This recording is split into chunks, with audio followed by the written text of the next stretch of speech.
pledge allegiance to the flag of the United States of America and to the republic for which it stands, one nation, under God, indivisible, with liberty and justice for all. Good evening and welcome to the June 6th Board of Public Affairs meeting. First on the agenda will be to approve the minutes of the May 16th board meeting. Been presented with that. See any additions, corrections?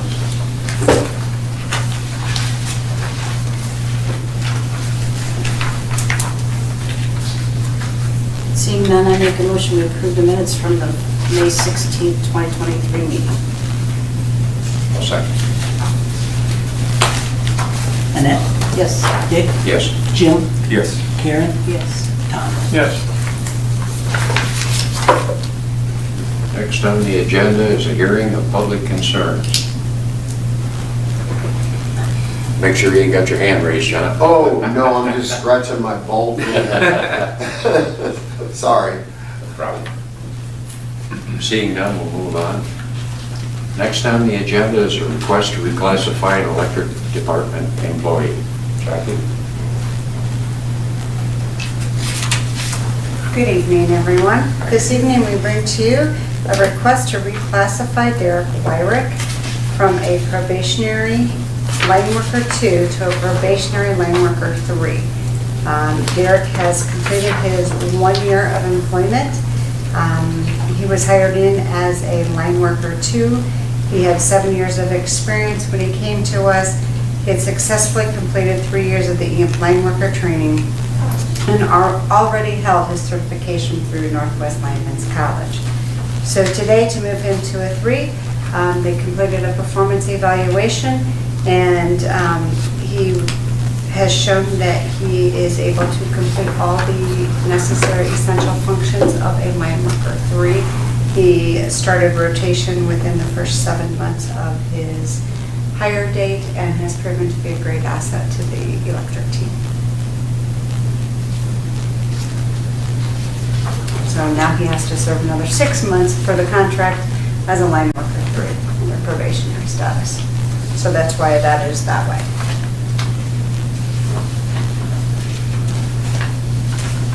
Sounds like a good employee. I'll make a motion to approve. I'll second. Jim? Yes. Tom? Yes. Dick? Yes. Annette? Yes. Karen? Yes.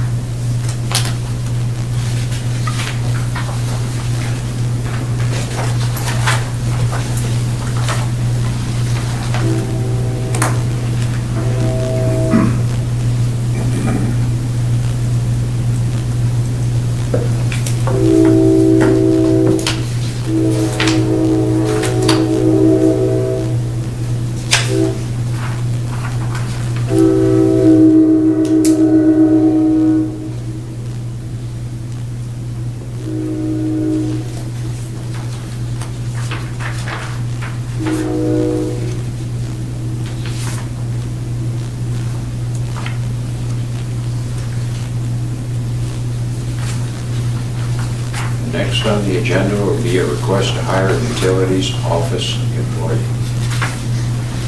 Yes, this evening we're requesting to hire Nancy Michael as a probationary account clerk 2. This is pending the results of our screening process that we're still waiting for. She has experience in multiple accounting functions, such as accounts payable and receivable, purchase orders, even with state bidding and the contracts of the state requirements, and she has done payroll and tax preparation as well. In addition, she has been involved with new employee orientations and paperwork, providing training and managing a volunteer workers comp, so she can fill some areas where we do not have some backups today.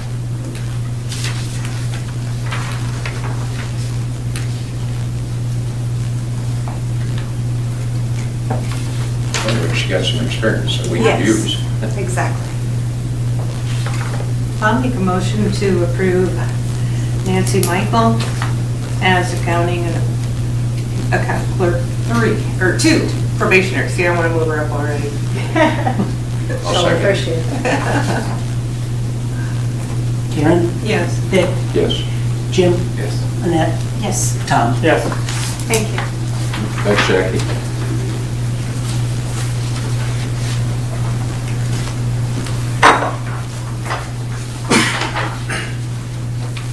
Next on the agenda, power supply cost savings update. Derek? Good evening. I have just a couple slides tonight. I want to talk about our power supply cost and some of the savings that we're seeing right now.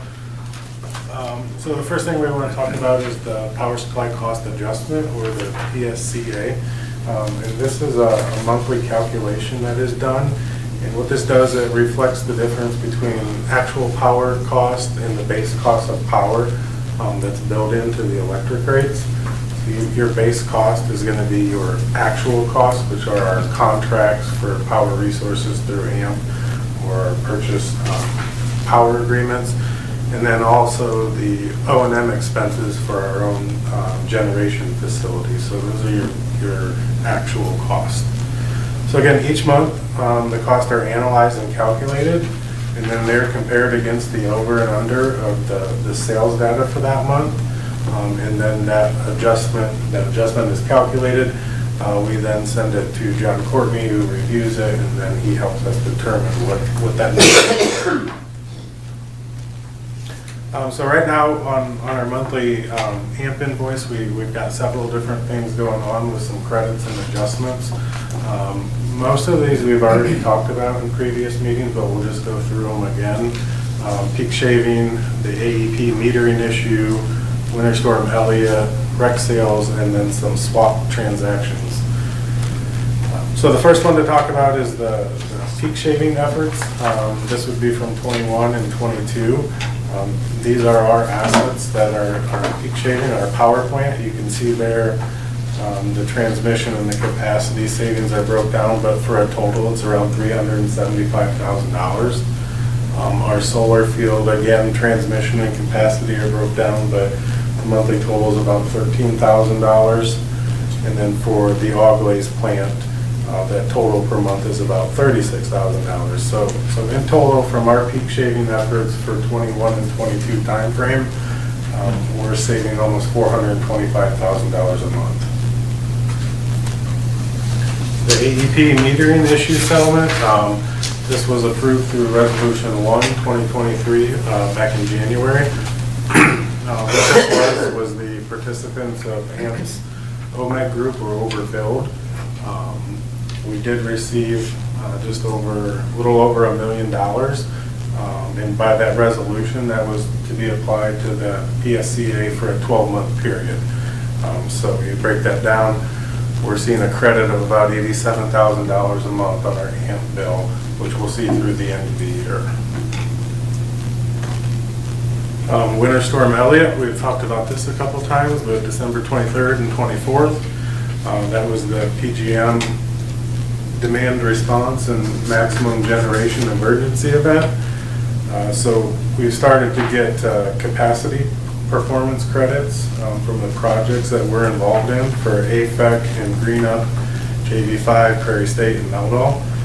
So on the March AMP invoice, we've seen a credit of about $21,000, in April about $32,000. We do expect these performance credits to be issued to us through the end of the year.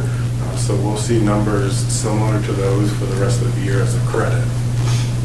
It kind of comes with a little bit of a caution that there have been several generators or generator companies that filed complaints at FERC about the penalties that PJM issued.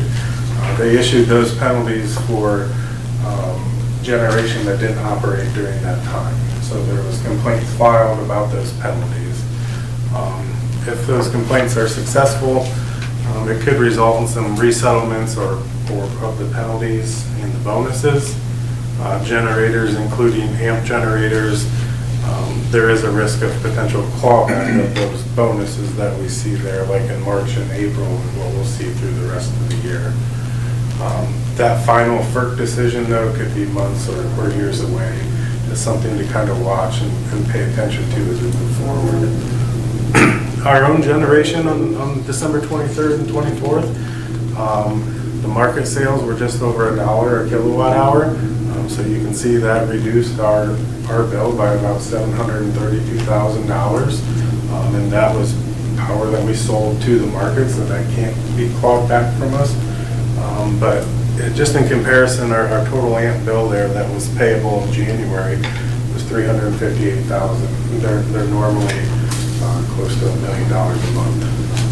So you can definitely see the benefits of those operations. Just talk about rec sales quick for our own renewables from Walkways and from the solar field. We were able to sell the first quarter recs for about $102,000 in additional revenues. We sold those as Virginia certified recs. Those prices were a little bit higher at the time than Ohio recs. So over the next 3 months, we'll see a credit on our power supply costs of about $34,000. The 2023 budget did include about $50,000 in revenues for the sale of recs, which you can see in the first quarter we sold 102, so we're doing well there. And then Blue Creek Wind Farm, which that contract ended in June of 2022, those final recs were sold by AMP for about $67,000, which we then seen as a credit on our March bill. The swap transactions, this was from the Fremont Energy Center. So forward models for last year were to run 7x24 for January and February because of the expected high market prices. That put us long or selling power back to the market during those off-peak hours. But because those forward market prices were so high, we were able to sell 5 megawatts of off-peak power at $108.40 a megawatt hour. And then when winter approached, the price of power dropped. And we were able to take advantage of that and buy that 5 megawatts back at $82.20 a megawatt hour. So we locked in a profit of $26.20 a megawatt hour, which resulted in almost $100,000 of revenue that was credited to our January and February AMP bill. And there you can see just the breakdown. January was about $53,000, February $46,000.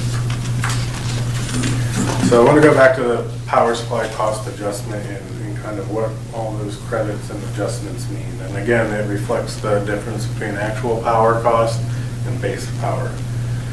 So last year at this time, our PSCA calculation was 0.002 per kilowatt hour, and that was in addition to the customer rate, so that was being added. You can see in March, we were at negative 0.002, excuse me, April, negative 0.005, May, negative 0.007, and then June, negative 0.010, so almost 1 cent a kilowatt hour. So all of those credits and adjustments, this is what the result is. So what does that mean for the customer? PMU staff, their due diligence of the maintenance and operation of our generating facilities, it's a cost savings for our customers and our own efficiency. Also with the ability to negotiate sales of our RECs provides added revenue back to our customers and owners. And then, currently the PSCA, it's being reduced with each temporary credit and adjustment we have. And that number should run negative or at zero for most of the rest of this year. So what that's going to do, it's going to help our residential customers lower their electric bills, and it provides a larger savings to our larger customers because it's all based on kilowatt hour usage. And I think lastly, it does show the importance of public power and how local control helps to keep costs low for the whole community. So just a quick little update, but a lot of positive news thought we would share, especially now when a lot of other providers' rates might be increasing. Our rate isn't decreasing, but that adjustment has helped keeping bills stable or even reduced. I'd just like to make a comment here. I say this all the time, so I know you've all heard this before, but I don't think our customers really understand and appreciate the forethought that not only the boards before us and management, when we heavily invested in the hydro projects, you know, and we get money back from that to offset our power supply costs, plus all the things, the RECs, you know, the energy credits we get back, but most importantly, our generation assets, our hydro and our gas turbines, you know, just how important that is to have those and how much, because if we didn't have any of that, you couldn't afford to live here. Your rates would be twice of what First Energy's are. So I appreciate all the hard work you guys do with Thank you. keeping those numbers down. So that is good news. Yes, it is. Thanks, Derek.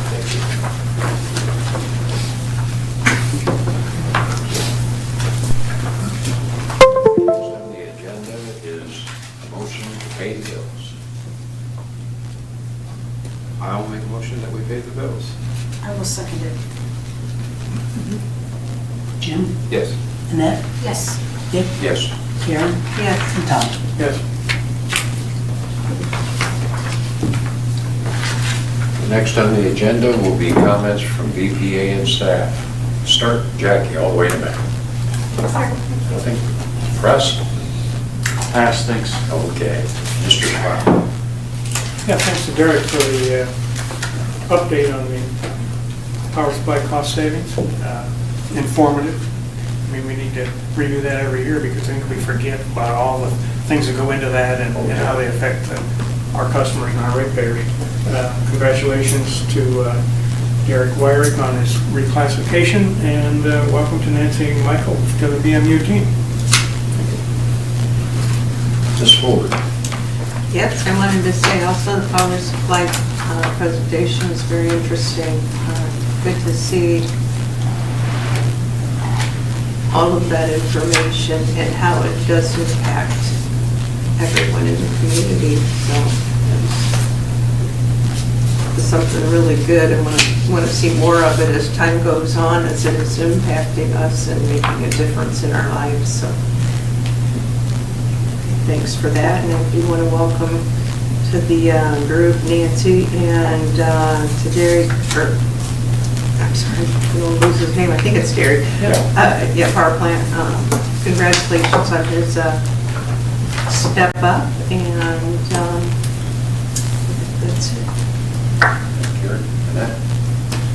I would also like to say congratulations to Derek on his reclassification, and congratulations to Nancy.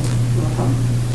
Also, in a time mode for the PowerPoint presentation, in a time when everything else is going up, it's nice to see something maybe going down and or staying stable. So that's a big win. So that's all I have. Mr. Salsbury. Also, congratulations to Derek, and welcome to Nancy. Welcome to the utility. Derek, good presentation. People need to understand that there's more than just, that the power comes in and we charge, and it's municipal. You always try to keep your costs as close, or your rates as close as your cost as you can. There's a lot goes into that. Maintain that. That's it. John. I have nothing. Mayor. I just want to repeat the information I gave council last night. This Friday at 10 a.m., Spangler Candy is going to have a ribbon cutting for Mid-Honey, and the public is invited. After the short presentation, I believe starting at 10:30 and running till 2 p.m., they are allowing the public to go in and tour the new Mid-Honey plant. Hairnets are required, but they're providing them. So I would love to see if any of you could join us. We're very grateful to for Spangler and for a lot of our customers and businesses in this community, but very excited to welcome Mid-Honey into our community. Derek. just congratulate Derek on his reclassification and welcome Nancy to the team.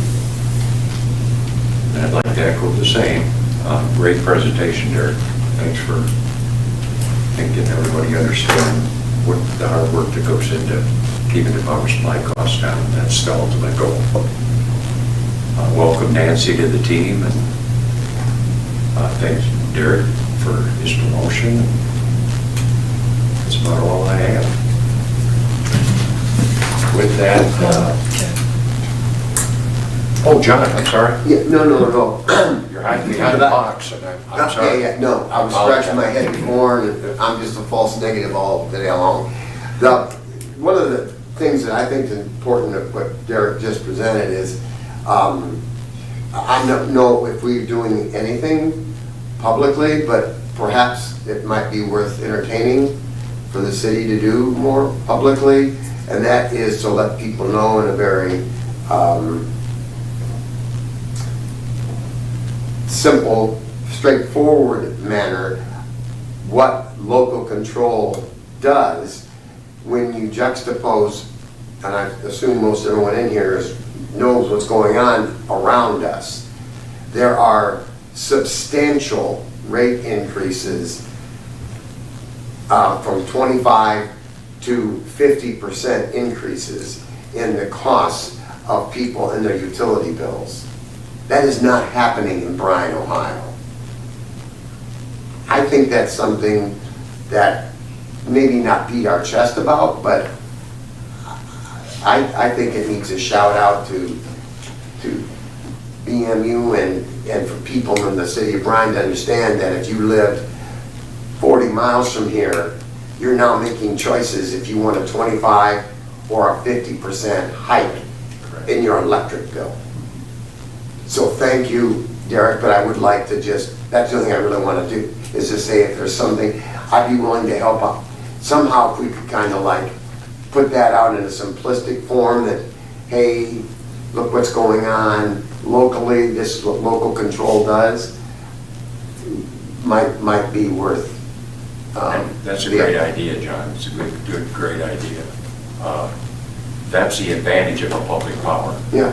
And, you know, the hard work, I mean, a lot of people don't see what goes on behind the scenes, but the things that these guys have to deal with, you know, and the board also, but there's a lot of work goes into keeping that number down to minus, you know. Well, and the management decisions over the last, at least that I've been involved, about 6 years or whatever, but even prior to that, the management decisions of the hydroelectric plant, of the solar field, of the understanding that you can sell this and end up making it a revenue stream is a very, very great accomplishment in my mind. Thank you. Thanks, John. Okay, with that, we're gonna be going into executive session to discuss collective bargaining. And with that, I'd like to ask Jackie, board, Derek, Mayor, John, to stay.